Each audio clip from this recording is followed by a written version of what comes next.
The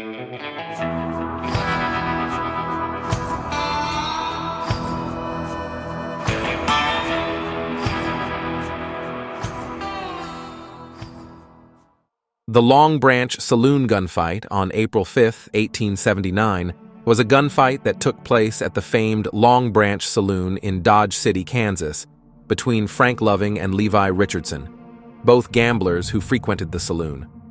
In early 1879, Loving quarreled with Richardson, claiming that Richardson was making disrespectful advances toward his wife, Mattie Loving. The two threw taunts back and forth for a time, but with nothing more than verbal confrontations until March, when the two became involved in a fist fight on Front Street. After exchanging punches, Richardson exclaimed, "I'll blow the guts out of you, you cockeyed son of a bitch." Loving, not being armed, simply turned and walked away. On April 5, 1879, Richardson had evidently had enough. He strode into the Long Branch Saloon, specifically looking for Loving. However, Loving was not there at that time. Richardson then settled into a game of poker, and around 9 p.m., Loving walked in. Loving took a seat at a long table, at which point Richardson moved over and sat across from him. The two men could be heard talking low to one another, but what was said could not be understood. Suddenly, Richardson said loudly, "You wouldn't fight anything, you damned son of a bitch," to which Loving said calmly, "Try me and see." Richardson stood and drew his gun, which prompted Loving to do the same. Both men began firing, with Richardson firing 5 rounds and Loving firing 6. When the shooting stopped, Richardson had been shot in the chest, the side, and the arm. Loving was grazed on the hand by 1 bullet, but otherwise was uninjured. Town Marshal Charlie Bassett quickly responded, having heard the shots, but his Deputy Marshal Duffy arrived first, taking hold of Richardson, just before he crumpled to the floor. No one else in the saloon was injured, and Loving was arrested. On April 7, 1879, a coroner's inquest ruled the shooting self-defense, and Loving was released without charge. The newspaper The Globe later reported, "It seemed strange that Loving was not hit, except for a slight scratch on the hand, as the two men were so close together that their pistols almost touched."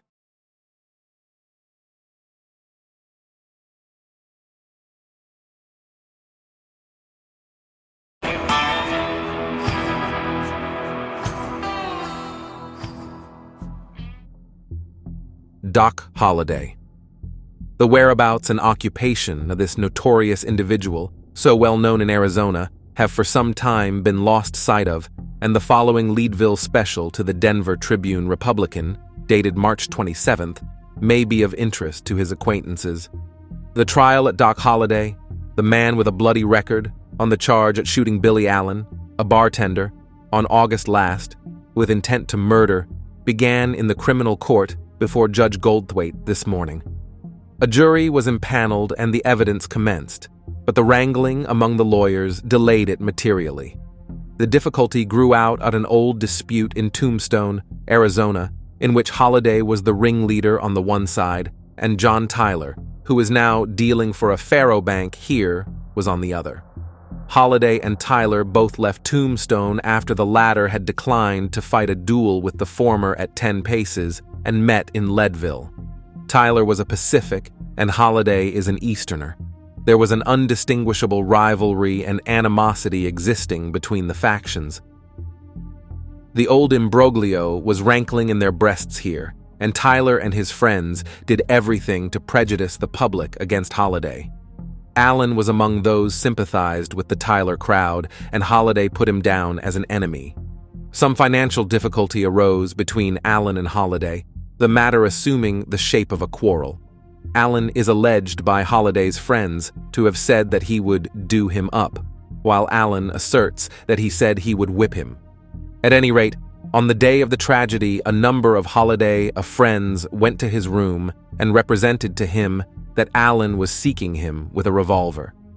About noon, Holliday went across the street to Flyman's and said laconically to the proprietor, "The time's up." He then returned to his room, where he remained till 5 o'clock. He then sent his revolver by a friend to Hyman's, where it was placed behind one end of the bar. Holliday soon came over and took his stand in reach at the weapon and near the cigar lighter. Allen, having overlooked the action behind the bar, put on his coat and assured Mr. Sy. Allen, who remonstrated with him that there would be no trouble, he went to Hyman's and had scarcely crossed the threshold when Holliday leveled his revolver and fired, the bullet striking below the muscle of the right arm and emerging near the shoulder. Holliday sprang behind the bar again and fired the second time, the bullet grazing Allen's head. He was then overpowered and disarmed, while Allen was removed to his apartments, recovering shortly afterwards. Every effort was made to compromise the matter before it reached the courts, but Allen stood firm in the prosecution. The testimony will be resumed in the morning.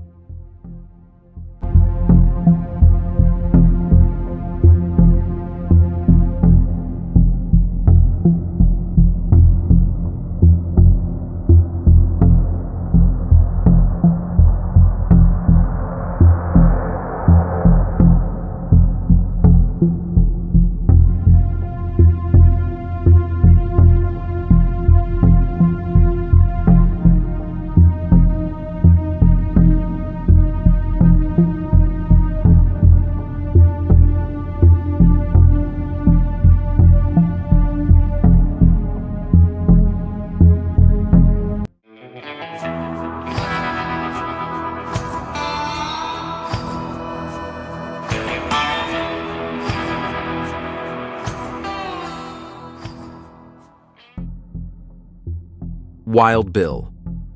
First and foremost amongst the celebrities of Junction City is Wild Bill, alias James Haycock, a curious combination of the bully and gentleman.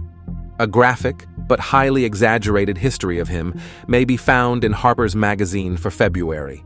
The St. Louis Democrat newspaper of a recent date accords him the honor of being the instigation of the death of 100 men, which, from what we can learn, is just 83 too many. On making his acquaintance, we were surprised at his urbanity of manner, and in his wild, dark falcon eye, failed to see that savage, bloodthirsty expression, usually attributed to men of his notoriety. But instead thereof, he returned our scrutiny with as calm and innocent a look as did ever fair maiden. Tall, slender, and straight as an Indian, possessed with great muscular strength, one would be led to suppose that, like Samson of old, it lay in the length of his hair, which reaches to his shoulders and, being well oiled, is parted in the middle a la Fremont and brushed behind the ears. He dresses with scrupulous neatness and usually in the finest broadcloth. Though when we first saw him, acting at that time in the capacity of scout and bearer of dispatches for General Hancock, he wore a Mexican sombrero, red Garibaldi shirt, blue cavalry trousers fastened around the waist with a red silk sash, ornamented with the butts of 2 handsome navies. Not long since, a gang of bullies from Missouri, ex-rebel bushwhackers, followed him into the Wells Fargo saloon of this city with the ostensible design of kicking up a row and shelving Bill. In a few minutes the ball opened, and Bill went in on his muse, dealing the foremost a blow. He knocked him cold as a wedge, and then, in a twinkling of an eye, he whipped out his revolvers and bade defiance to the whole crew. It is needless to say that whilst Bill's weapons covered them, they never stirred. For a moment, it was so calm that not even a leaf stirred. Then, cursing them for a pack of rebel thieves whom he had fought for 5 years and intended to fight for 5 more, ordered them to vamose the ranch, and with a contemptuous kick to accelerate the speed of the hindmost, turned to the policeman and asked him, "Now what's to pay?"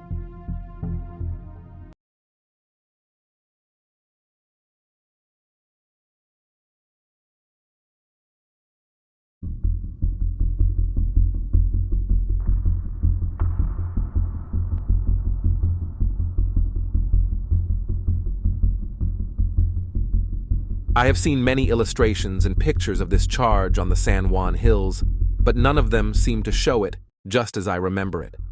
In the papers, the men are running uphill swiftly and gallantly, in regular formation, rank after rank, with flags flying, their eyes aflame, and their hair streaming, their bayonets fixed, in long, brilliant lines, an invincible, overpowering weight of numbers. Instead of which, I think the thing which impressed one the most, when our men started from cover, was that they were so few. It seemed as if someone had made an awful and terrible mistake. One's instinct was to call them to come back. You felt that someone had blundered, and that these few men were blindly following out some madman's mad order. It was not heroic then, it seemed merely terribly pathetic. The pity of it, the folly of such a sacrifice, was what held you. They had no glittering bayonets. They were not massed in regular array. There were a few men in advance, bunched together, and creeping up a steep, sunny hill, the top of which roared and flashed with flame. The men held their guns pressed across their breasts and stepped heavily as they climbed. Behind these first few, spreading out like a fan, were single lines of men, slipping and scrambling in the smooth grass, moving forward with difficulty, as though they were wading waist-high through water, moving slowly, carefully, with strenuous effort. It was much more wonderful than any swinging charge could have been. They walked to greet death at every step, many of them, as they advanced, sinking suddenly or pitching forward and disappearing in the high grass, but the others waded on, stubbornly, forming a thin blue line that kept creeping higher and higher up the hill. It was as inevitable as the rising tide. It was a miracle of self-sacrifice, a triumph of bulldog courage which one watched breathless with wonder. The fire of the Spanish riflemen, who still stuck bravely to their posts, doubled and trebled in fierceness. The crests of the hills crackled and burst in amazed roars, and rippled with waves of tiny flame. But the blue line crept steadily up and on, and then, near the top, the broken fragments gathered together with a sudden burst of speed. The Spaniards appeared for a moment, outlined against the sky and poised for instant flight, fired a last volley and fled before the swift-moving wave that leaped and sprang up after them. The men of the 9th and the Rough Riders rushed to the blockhouse together. The men of the 6th, of the 3rd, of the 10th Cavalry, of the 6th and 16th Infantry fell on their faces along the crest of the hills beyond and opened upon the vanishing enemy. They drove the yellow silk flags of the cavalry and the stars and stripes of their country into the soft earth of the trenches, and then sank down and looked back at the road they had climbed and swung their hats in the air. And from far overhead, from these few figures perched on the Spanish rifle pits, with their flags planted among the empty cartridges of the enemy and overlooking the walls of Santiago, came, faintly, the sound of a tired, broken cheer. Richard Davis.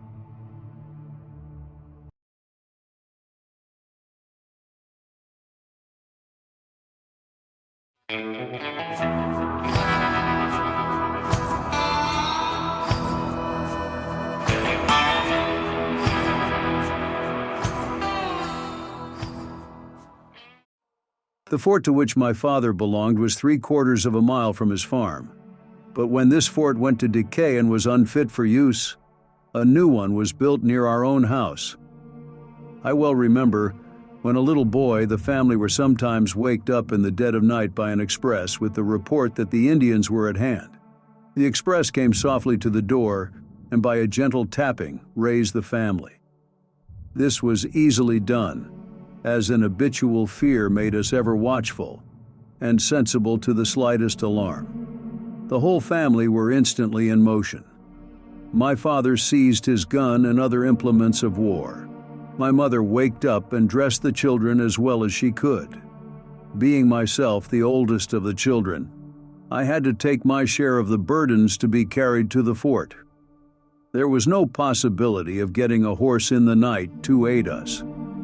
Besides the little children, we caught up such articles of clothing and provisions as we could get hold of in the dark, for we durst not light a candle or even stir the fire. All this was done with the utmost dispatch and in the silence of death. The greatest care was taken not to awaken the youngest child. To the rest, it was enough to say Indian, and not a whisper was heard afterward. Thus it often happened that the whole number belonging to a fort, who were in the evening at their homes, were all in their little fortress before the dawn of the next morning.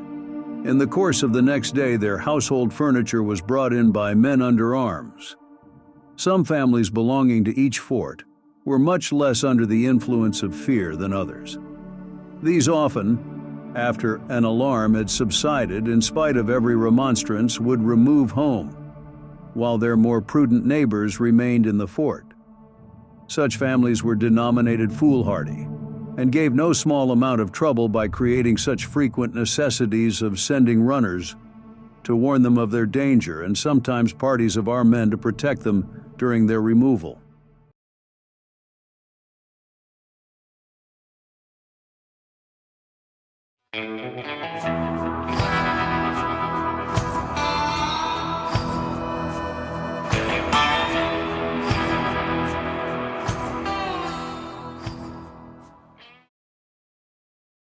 Just going on 2 o'clock in the afternoon on September 7th of 1876, the James Younger gang were about to hold up the First National Bank of Northfield, Minnesota. The gang, including Jesse James and his brother Frank, surrounded the entrance to the bank. 3 of the gang entered, leaving 5 outside, acting as lookouts and guards. The 3 in the bank, with guns drawn, ordered the cashier to open the safe, but he told the gang it was on a timer and he couldn't open it until the next morning. Well, he was pistol whipped and beaten, and another cashier fled through the back door and was shot and wounded during his escape. The gunfire, however, drew the attention of the townsfolk, who converged on the bank, and the gang outside started shooting into the air to scare the mob. They ran for cover and fired back at the robbers, killing 2 in the street and wounding the rest. As the 3 gang members inside went to escape out the back door, one shot the brave cashier in the head before leaving and shot another man dead in the street as they escaped. As the gang fled into the surrounding district, they embarked on a reign of terror, burning buildings in revenge over the death of their 2 gang members. Jesse and Frank James split from the gang and fled to Missouri. Jim and Cole Younger were arrested after both were wounded in a gunfight with lawmen. They were charged, tried, and sentenced to life in prison, and after 25 years of incarceration, a reporter interviewed the brothers just before their release. This is what Cole Younger had to say. "I want to get out of this prison because I've reached the limit of my capacity for taking punishment. We've been kindly and well treated according to our merits as prisoners, but you people who live on the outside and talk so glibly of life imprisonment, why, not one of you has any conception of its meaning. It's a burial without death. Only by exercising his willpower in a systematic and never-ceasing struggle with the melancholy born of solitude can a man evade insanity. I don't mean violent, straitjacket insanity, perhaps though some might come to that, but the dreadful haunting dread of mental failure suggested by introspection. I know nothing of mental science except such things as I have read while in jail, without the power to properly digest them, but it seems to me that this fear of becoming insane and the constant strain of trying not to is really the most torturing form of insanity." He goes on about how things have changed while incarcerated. "Once when I was down in the office, I had orders to telephone over to the warden's house. That tickled me to death because I had heard them talking at one end of the line, and it was all I could do to keep my face straight at the spectacle of a fellow jabbering into a dumbbell. What? Yes? Did he? Who said so? All right, tell him to come down this afternoon. I heard that and I never forgot it. When they showed me how to ring for the warden, I put my ear to the thing and waited. When the warden said hello at the other end of that line, it sounded so close at hand, and the whole thing seemed so absurdly impossible that I was rattled. I couldn't reply for a minute or more. Jim Younger killed himself in St. Paul a year after his release, reportedly after a broken love affair. Cole Younger, who wrote a memoir, appeared in Wild West shows, and died in Missouri in 1916.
Parties have returned from the scene of the dreadful massacre at the ranch of Carlos Machado near Old Camp Grant by the Apache Indians who recently broke away from the San Carlos reservation.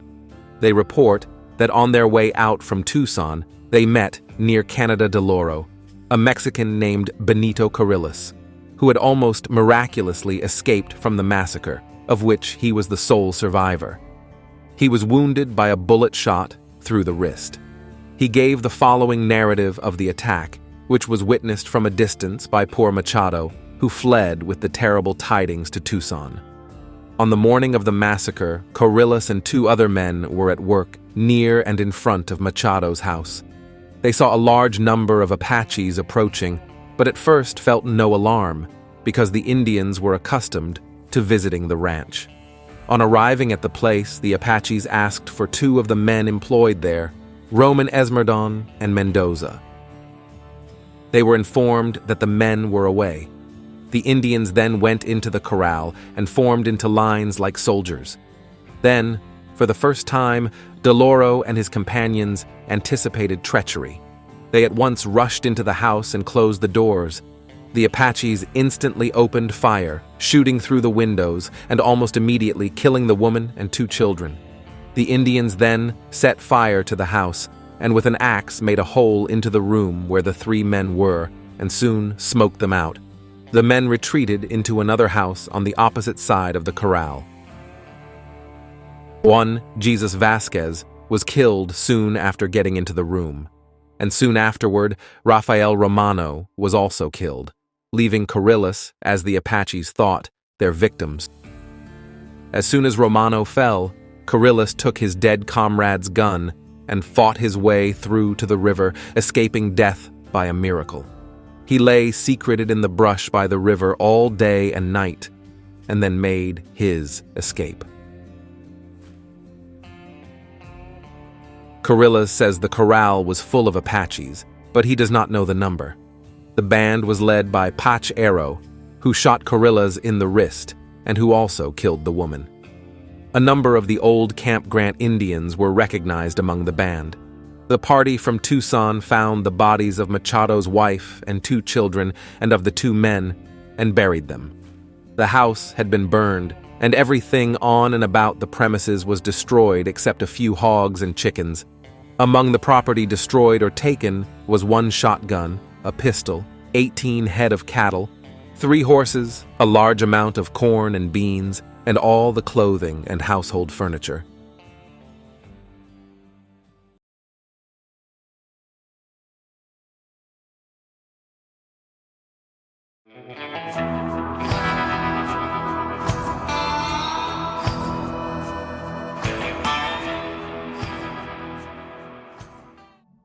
A shaggy buffalo bull bounded out from a neighboring hollow, and close behind him came a slender Indian boy, riding without stirrups or saddle, and lashing his eager little horse to full speed. Yard after yard he drew closer to his gigantic victim, though the bull, with his short tail erect and his tongue lolling out a foot from his foaming jaws, was straining his unwieldy strength to the utmost. A moment more, and the boy was close alongside of him. It was our friend Hailstorm. He dropped the rein on his horse's neck and jerked an arrow like lightning from the quiver at his shoulder. There, he has given it to him, and there goes another. You feel well now, old bull, don't you? With 2 arrows stuck in your lights? There, he has given him another. Hear how the hailstorm yells when he shoots. The bull sprang again and again at his assailant, but the horse kept dodging with wonderful celerity. At length, the bull followed up his attack with a furious rush, and Hailstorm was put to flight, the shaggy monster following close behind. The boy clung in his seat like a leech, and secure in the speed of his little pony, looked round toward us and laughed. In a moment, he was again alongside of the bull, who was now driven to complete desperation. His eyeballs glared through his tangled mane, and the blood flew from his mouth and nostrils. Thus, still battling with each other, the 2 enemies disappeared over the hill. Many of the Indians rode at full gallop toward the spot. We followed at a more moderate pace, and soon saw the bull lying dead on the side of the hill. The Indians were gathered around him, and several knives were already at work. These little instruments were plied with such wonderful address that the twisted sinews were cut apart. The ponderous bones fell asunder as if by magic, and in a moment the vast carcass was reduced to a heap of bloody ruins. The surrounding group of savages offered no very attractive spectacle to a civilized eye. Some were cracking the huge thigh bones and devouring the marrow within. Others were cutting away pieces of the liver and other approved morsels, and swallowing them on the spot with the appetite of wolves. The faces of most of them, besmeared with blood from ear to ear, looked grim and horrible enough.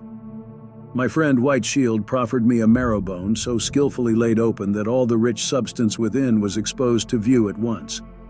Another Indian held out a large piece of the delicate lining of the paunch, but these courteous offerings I begged leave to decline. I noticed one little boy who was very busy with his knife about the jaws and throat of the buffalo, from which he extracted some morsel of peculiar delicacy. It is but fair to say that only certain parts of the animal are considered eligible in these extempore banquets. The Indians would look with abhorrence on anyone who should partake indiscriminately of the newly killed carcass. Francis Parkman.